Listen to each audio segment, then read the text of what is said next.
consider confidence interval estimation. Till now we have concentrated on the point estimation of a given parameter. So, in the point estimation we propose one value for the parameter to be estimated. For example, if we are estimating say average income levels of persons of a particular state. So, we give a value, say we say the value is 2000 rupees per month. So, we are assigning a single value, but the problem with the point estimation is that that value is not necessarily the actual value, because we do not know the true value. A more practical approach could be to give an interval of the values, rather than saying it is 2000 rupees per month, we may say the value is say 1900 rupees per month to 2100 rupees per month. So, now since we are basing our decision on a random sample, therefore, a certain probability is associated with this statement. This is known as confidence level. So, formally speaking, we define a confidence interval as follows. So, we are discussing interval estimation, and as I mentioned that since a probability statement is associated with that, we consider confidence intervals.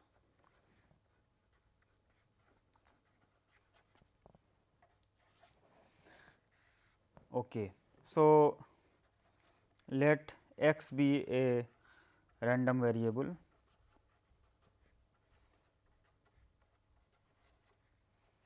with distribution say p theta, theta belonging to script theta. So, let x 1 x 2 x n be a random sample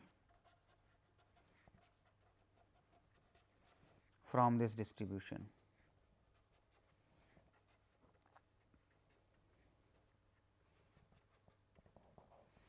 So, let say T 1 x and T 2 x be two statistics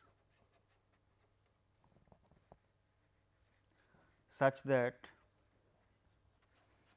probability that T 1 x is less than or equal to say g theta less than or equal to T 2 x is equal to 1 minus alpha for all theta. Then if the random sample x is equal to small x is observed, we say that T 1 x to T 2 x is a 1 minus alpha percent confidence interval for g theta. So, what is the interpretation of this? That if we take 100 samples and we calculate the value T 1 x and T 2 x, then this interval is likely to include the g theta value 95% of the times. So, this is the meaning of the confidence interval, because the probability of this statement that T 1 x less than or equal to g theta is less than or equal to T 2 x is 1 minus alpha. Therefore, 101 minus alpha percent of the times the interval T 1 x to T 2 x will include the true parameter value g theta. So, now from here we understand that if I take alpha to be a small value, say I take alpha is equal to 0.01, that means 1 minus alpha is 0.99. So, that means we will have 99% confidence interval. So, the smaller alpha value, the larger is the confidence level. Now, how to find out the confidence intervals? What you will call to be a desirable confidence interval? Naturally, if we have higher confidence level, then it is good, because we can say that this is likely to include the true value. However, there is a certain contradiction here, because if we increase the probability, then naturally the size of the interval will also increase. So, there is a conflicting goal, that either we increase the length of the interval, either we increase the length of the coefficient, that is magnitude of the coefficient, or we decrease the length of the interval. So, we have a theory of fixed width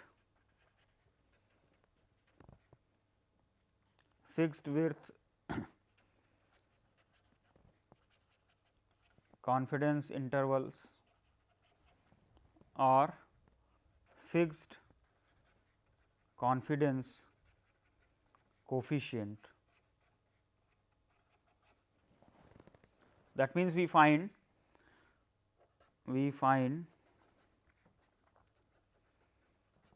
shortest length confidence interval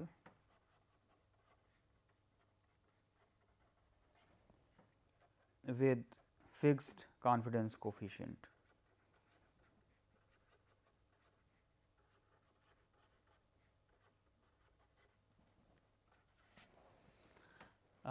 This theory is closely correlated with the theory of finding out best tests of hypothesis. So, we will not get into that right now.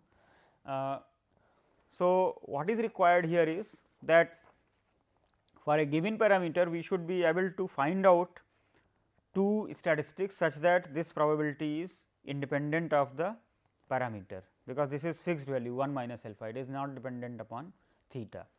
That means, we should be able to consider certain quantity where g theta is involved, and I am able to write down the distribution of that which is free from the parameters. So, a well known technique here is called the pivoting technique, and we make use of the well known sampling distributions that we have done. So, let us consider confidence intervals for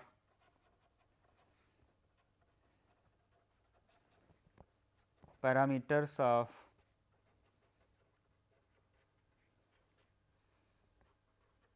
normal distribution.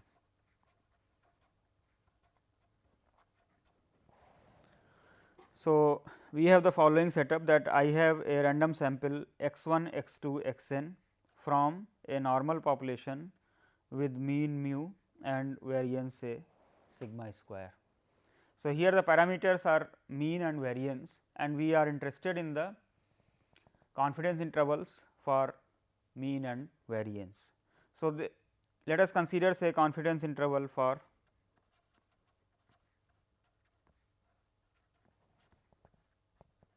mu, that is the mean. Now, there can be two cases. One case is that sigma square is known. Now, here we make use of the sampling distributions of x bar and s square. So, when we are considering mu, let us consider x bar. We know that the distribution of x bar is normal with mean mu and variance sigma square by n. So, from here we can construct z is equal to x bar minus mu divided by sigma by root n. So, this will have normal 0 1 distribution. Now, you see this is a important statement, because here I have able to create a function of random variables and the parameter for which I need the confidence interval, such that the distribution of this quantity is free from the parameters. So, now if we make use of the normal distributions probability points. So, if this is the PDF of a standard normal distribution, then let us consider the point z alpha by 2 and minus z alpha by 2, that is this probability is alpha by 2, this probability is alpha by 2.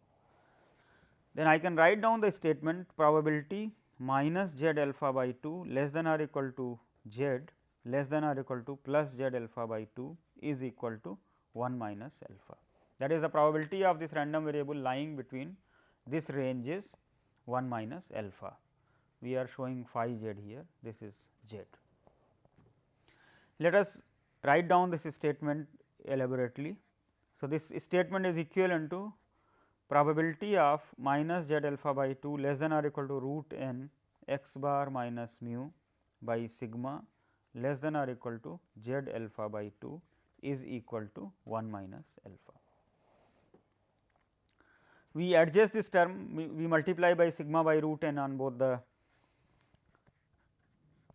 So, we get minus sigma by root n z alpha by 2 less than or equal to x bar minus mu less than or equal to sigma by root n z alpha by 2, that is equal to 1 minus alpha. Now, this is equivalent to, now if you look at this one, this is equivalent to that mu is greater than or equal to x bar minus sigma by root n z alpha by 2, and if I take this side, then it is equivalent to mu is less than or equal to x bar plus sigma by root n z alpha by 2. So, this statement is equivalent to x bar minus sigma by root n z alpha by 2 less than or equal to mu less than or equal to x bar plus sigma by root n z alpha by 2. This probability is equal to 1 minus alpha. So, if we compare with the definition of the confidence interval, then this quantity is equal to T 1 x, mu is g theta, and x bar plus sigma by root n z alpha by 2 is T 2 x. That means, we are able to obtain two functions of random observables, which include the given parameter with a given probability 1 minus alpha.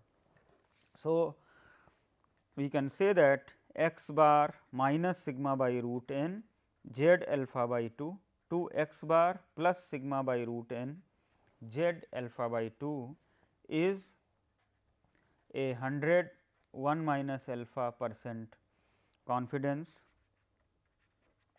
interval for mu. That means, when I have the sample x 1, x 2, x n, here sigma is known, then easily I can calculate x bar, sigma by root n, and z alpha by 2 will depend upon the value of alpha. Suppose I say alpha is equal to 0.05, that means, I want a 95% confidence interval. So, then z alpha by 2 means z of 0.025. From the tables of normal distribution, one can see that this value is 1.96. So, for example,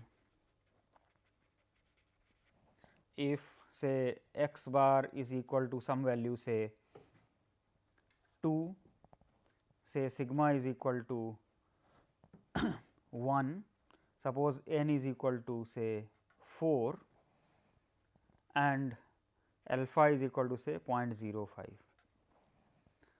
Then you have z alpha by 2 is equal to 1.96. So, x bar plus minus sigma by root n z alpha by 2, what this value will be equal to? 2 plus minus 1 by 2, 1.96, that is 2.98 as the upper value and 1.02 as the lower value. Basically, we are getting 2 minus 0.98 to 2 plus 0.98. So, this is the 95% confidence interval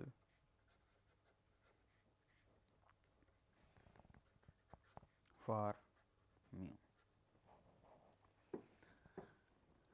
If we had a larger sample size, we can easily see that as the n will increase, the sample size is more, then sigma by root n will become a smaller value and the length of the confidence interval will shrink. That means, accuracy will be more. For example, suppose here n is equal to say 25, then this value will become 2 plus minus 1 by 5, 1.96. So, the value is actually 0.392. So, that is equal to 1.80 to 2.392. So, you can see that the interval is sharper and therefore, you have more confidence in a smaller interval rather than a large interval, and this will give you a more precise information.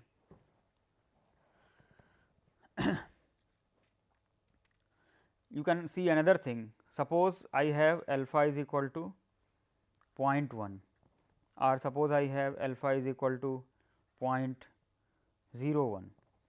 Then you can see that if I have alpha is equal to 0.1, that means I need only 90% confidence here, that is 1 minus alpha will become 0.9. Naturally, the interval will become smaller. If I have alpha is equal to 0.01, that means it is a 99% confidence interval. So, the interval length will become more. So, depending upon your compromise situation, that how much confidence you need for the parameter, you can appropriately adjust your interval. Now, let us take another case here.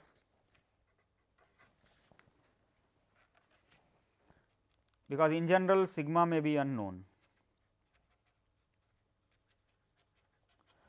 Then naturally, you can see here that this confidence interval cannot be utilized, because this requires a knowledge of sigma.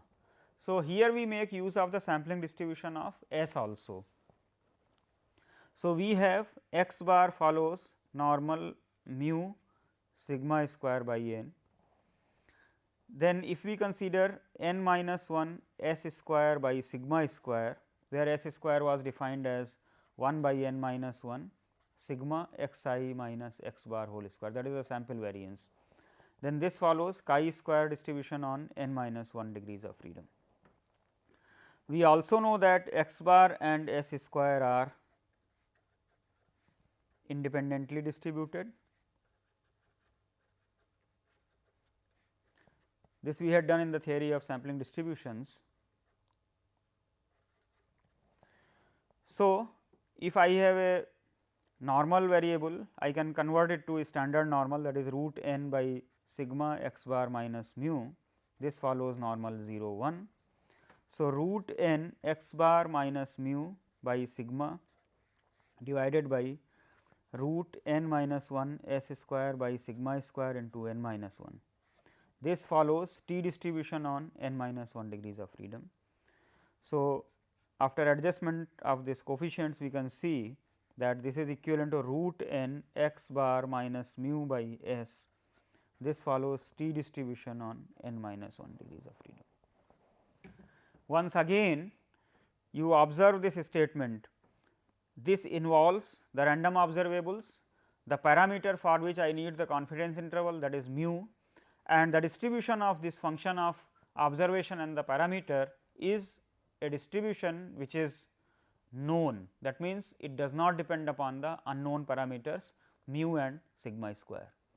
Therefore, once again we can make use of, let me call this quantity as t.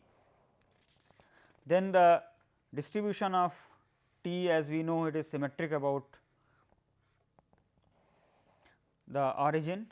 So, if we have t alpha by 2 n minus 1 and minus t alpha by 2 n minus 1, this is the density of a t variable on n minus 1 degrees of freedom. Then this probability is alpha by 2, this probability is minus alpha by 2. So, this intermediate probability is 1 minus alpha. So, we can write down the statement probability minus t alpha by 2 n minus 1 less than or equal to t less than or equal to t alpha by 2 n minus 1 is equal to 1 minus alpha. So, from manipulating this statement, we will be able to derive the confidence interval for mu. So, let us see this. This is equivalent to probability of minus t alpha by 2 n minus 1 less than or equal to root n x bar minus mu by s less than or equal to t alpha by 2 n minus 1. So, this probability is equal to 1 minus alpha. So, Once again, if we multiply by s by root n, we get minus s by root n t alpha by 2 n minus 1 less than or equal to x bar minus mu less than or equal to s by root n t alpha by 2 n minus 1, that is equal to 1 minus alpha. So, once again after simplification, this condition is equivalent to mu is greater than or equal to x bar minus s by root n t alpha by 2 n minus 1 and mu is greater than or equal to x bar plus s mu is less than or equal to x bar plus s by root n t alpha by 2 n minus 1. So, x bar minus s by root n t alpha by 2 n minus 1 less than or equal to mu less than or equal to x bar plus s by root n t alpha by 2 n minus 1. So, this probability is equal to 1 minus alpha. So, x bar minus s by root n t alpha by 2 n minus 1 to x bar plus s by root n t alpha by 2 n minus 1. This is a 1 minus alpha % confidence interval for mu. So, how to obtain the confidence interval in a practical situation? We observe the sample, we calculate the mean and the sample variance, and then we look at the confidence level that we want. Suppose alpha is equal to 0.1, then we look at t at 0.05. Now, suppose there are 10 observations, then we look at t 0.059 from the tables of the t distribution and evaluate this value. So, that will be a 90% confidence interval for the parameter mu.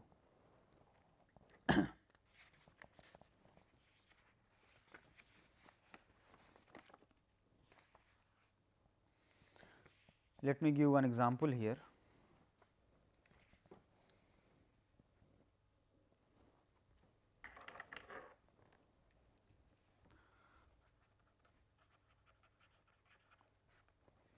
So, 10 bearings made from a certain process have a mean diameter 0.0506 centimeter and a standard deviation 0.004 centimeter.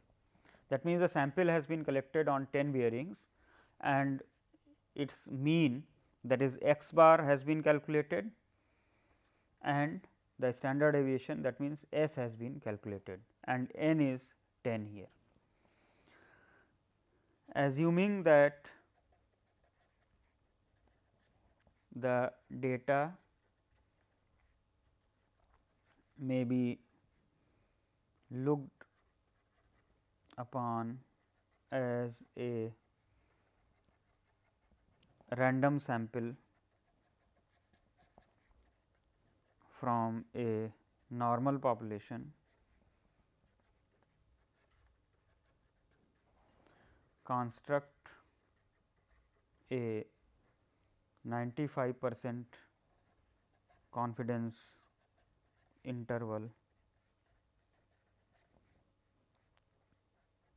for the actual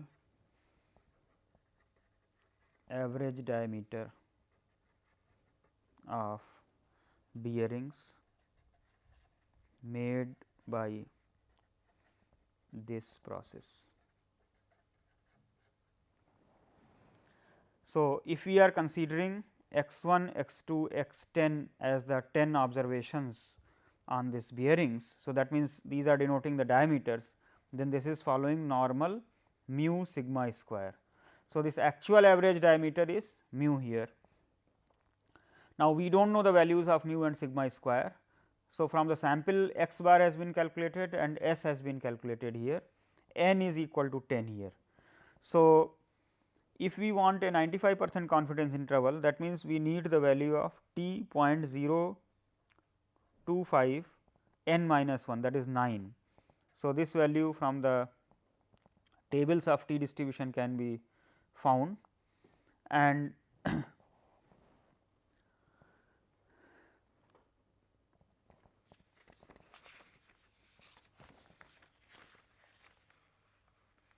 that is 2.262. So, we calculate here x bar plus minus s by root n t 0.0259, that is this value is 0.0506 plus minus 0.004 divided by root 10 into 2.262, which is equivalent to 0.0506 plus minus 0.0028612. So, if we evaluate the lower and upper limits, it is 0.0477 and 0.0535. So, this is a 95% confidence interval for mu.